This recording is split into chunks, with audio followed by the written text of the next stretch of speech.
Jen, ano ba ang nag-udyok kay Senate President Tito Soto? O meron ba? Para sabihin, sa kanya? Kanina nung lumabas ako at nag-isip-isip, ano nga kayang nag-udyok? Akala ko may tumawag sa'yo. Ako nag-udyok. Pinag-isip ko yun. Makapunta nga ng comfort room. Ano At ba? pagbalik ko rito, nakita ko ang isang papel na ito at sabi ko, ha? Yan ba? Ito pa lang nag-udyok sa kanya? Ayan yung papel na yan? Itong papel na ito. Ayan, sinasabi Nasa ko. harap ko lang pala. Nakakuha pala tayo ng papeles. Oo, ito. Dokumento po ito, ha? Nako, yan na. Sinasabi. Nakanotaryo po ito. Doon sa nagnotaryo kay Orly Gutesa. Peke! Nako, pinapadisbarata. Ay, ano ba yung nakuha mong papel? Eto. Kasi ako, ilang araw ko na, Sabado, Linggo, ano kaya kakong nasa isip di ba? ni Para sa SP Soto? bakit niya ipipilit? Yung una, hindi naman sa abogado, hindi naman sa judge, hindi naman niya alam ang mas malalim na kahulugan ng mga...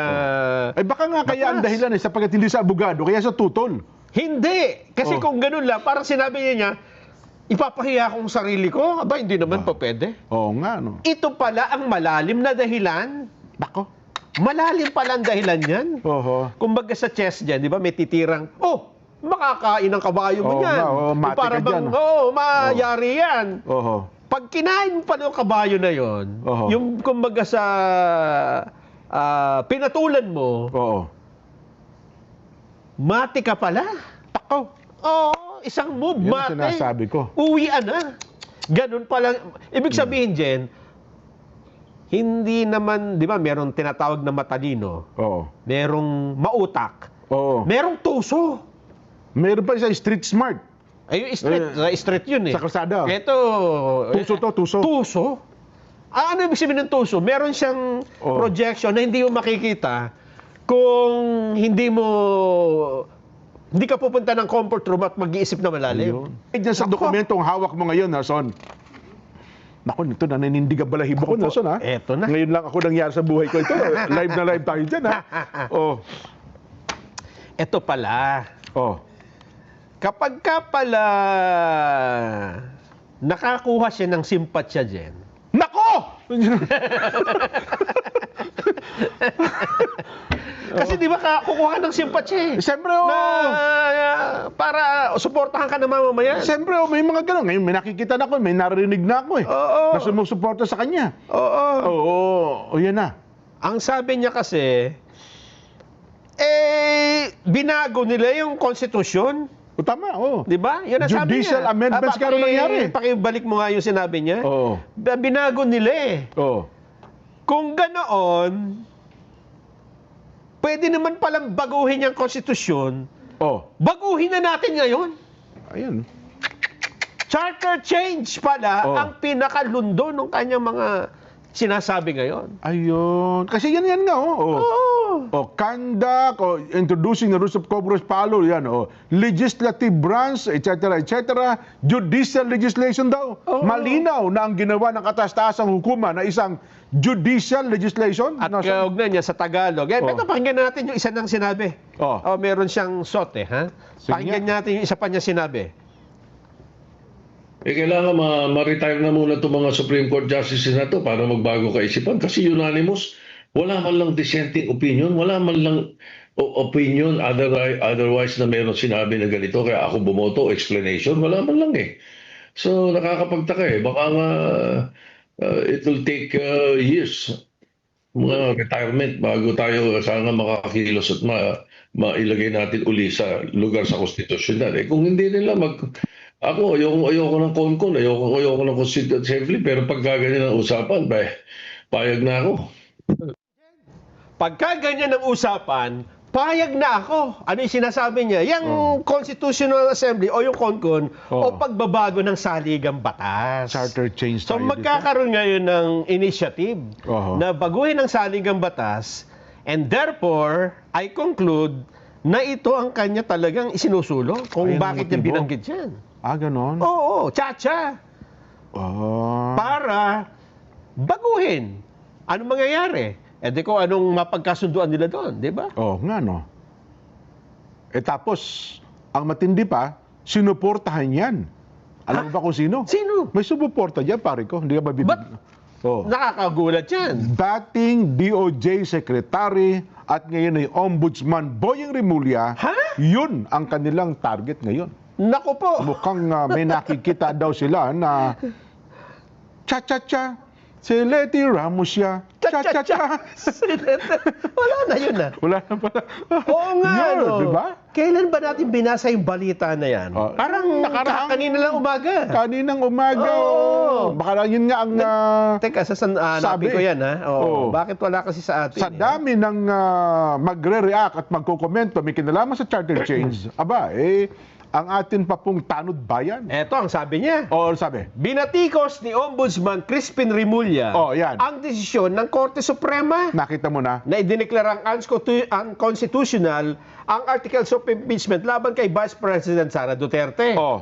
Nagbabala si Rimulya Oh. na ang naturang desisyon ay nagpapahina sa rule-making authority ng Kita mo. Kamara de Representante. So merong abogado, totoong abogado, Oo. aktibong abogado, ang sumuporta kay SP Soto. Meron na, ano? At siya pang ombudsman natin ngayon. Maging ang kanilang Oh. exclusive power na mag-initiate ng impeachment case, Oh. yan daw pinahina ng desisyon ng Supreme Court. Nakita mo? Suportado naman niya ang pahayag Oo, ni oo. Senate President Tito Soto. Tungkol sa At cha-cha-cha. sinabing mas Oh. binibigyan diin ng ruling ng Korte Suprema ang pangailangan para sa isang charter change Oh, nakita mo. na inilarawan ni Soto bilang judicial overreach sa constitutional power. Oh, yan na ang tono ngayon. Charter change na. Yan ang tono. Nakakabahala yan.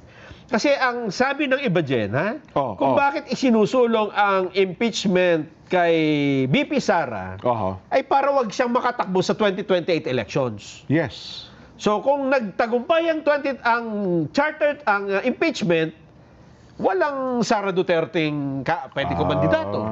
Ngayon, pwede siya kumandidato dahil itong bagong impeachment ay hindi pa naman Oh. natin alam kung ano magiging kapalaran. Oo. Parang kung tawagin ay Plan B ang charter change. Ayan. Yan ang sinasabi ko. Plan B para baguhin Oo. nila ang konstitusyon at ano yun, hahabaan ng termino? O forever na wala ng eleksyon? O paano? Term Hindi natin- extension ba yan? Yun ang hindi natin alam. Ay, baka hindi. Pagka nagkaroon ng term extension, baka malamang sila-sila na mag-away-away dyan.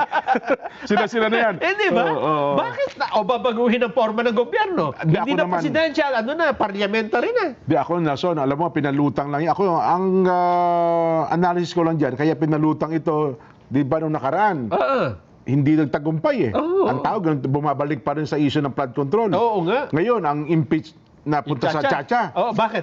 ay kita mo Para? na, mawawala na naman ang attention natin sa usapin ng flood control. Magtatalo-talo tayo sa Chacha. Diversionary tactics ito. Oh. At kasi patapos na itong pagtatalo natin sa West Philippine Sea. Yes. So palit ng palit ng Kinakailangan mo ng mga paksa ng mga mabibigat na issue ngayon. Para hindi na natin pag-usapan yung flood control. Yes. Aba! Habang tumatagal yan, ang taong bayan, hindi na nagkakaroon ng interest ngayon sa flood control. Dahil sasabihin nila, hindi, mas okay nga Mas okay itong pag-usapan Chacha. yung Pag-usapan natin itong... Dahil apektado tayo lahat. Oo. Abay talaga naman, oo. Pero meron din ako narinig itong linggo na kalipas, ha? Yun daw pinupush na impeachment kay BP Sara. Di ba? Kung pag magtagumpay nga Ngayon, naman. oo. Okay, ngayon. May nag-file kanina eh. Ganun ba? May nag-file kanina, dalawa pa nga eh. Lagpas na, wala pang February 6, ha? Pwede Ayan bang advance? akala mo, ha? Aba. Ang February 6, Oo. yan yung sa unang desisyon ng Supreme Court. Dahil itong sa pangalawa, Oo. sa motion for reconsideration, kanilang nilinaw na ang unang impeachment Oh. ay nagsimula noong pang Disyembre. Ayun. So, Oo. 1 year na Oo. ngayon. Lagpas Yung- na. Lagpas na. Kasi noong unang, Ah. ito nga hinahanap kong balita eh. Oho. Pero di ba kayo na, pinag-usapan din sa Justice Committee, sufficient informed yung kay Pangulong Bongbong. Yes, pinagbotohan nila. Nagbotohan nila Pero kanina. meron pang isa kung sufficient in substance, ha? Oho. Pero mukhang... Anyway, inaasahan naman natin. Pero itong kay BP Inday Sara, Nelson, Nag-file na sila kanina. at baka daw... Dalawa pa. At baka daw ito ang mauna pa't magtagumpay daw. Ayan nga. Di ba? Ay, ibig sabihin, there is always a plan. Yan. Plan A, Plan B, Oh. and Plan C. At ano siya sa mga halimbawa raw? Anong senaryo? Oo. Halimbawa nagtagumpay sila ngayon ha? Oo. Na mapatalsik si BP Inday Sara Kung sa bago impeachment, Oo. paano? Aba, di sino ang pipiliing vice-presidente? Ate kung sino piliin ng presidente. Oh, di apare hanggang hulo tayo. Tapos may impeachment kay Pangulong Bongbong. Oh. Di Ay, ba? kung magtagumpay din yan, di sino presidente? yung acting president. Maganda. Pagka naging presidente, ang acting president, buwagin ang Supreme Court na yan, di ba? Ayun naman na yung mga... Ganun ang mangyayari, Yan di ang ba? mga sapantahan natin pagka Kaya ako, nagsisimula na akong Oo. magsalita dahil mapanganib, Jen, na Yan. ang mangunguna sa ating pamahalaan ay ganyan ang mga pananaw. Oho. Na hindi sila... kayo, hindi ba kayo natatakot na ang Ako- batas ay pwedeng bali-baliin? Pwedeng i-bend-bend? Ako, personally, nangangamba ako dyan. Hindi ba? Kapag ganyan po sitwasyon, parang yung nakikinig-kinita, lumalakas ang grupong kaliwa. Oo. At nagiging aktibo na naman sila ngayon, Nelson, ha?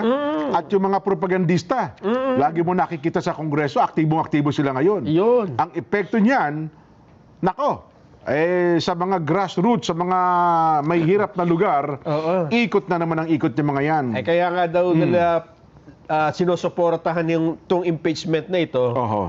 Dahil nakikita nila na kapag ka ito ang naging presidente sa 2028, Oho. ay mukhang magiging mas mabalasik ang ang kampanya laban sa mga grupong ito.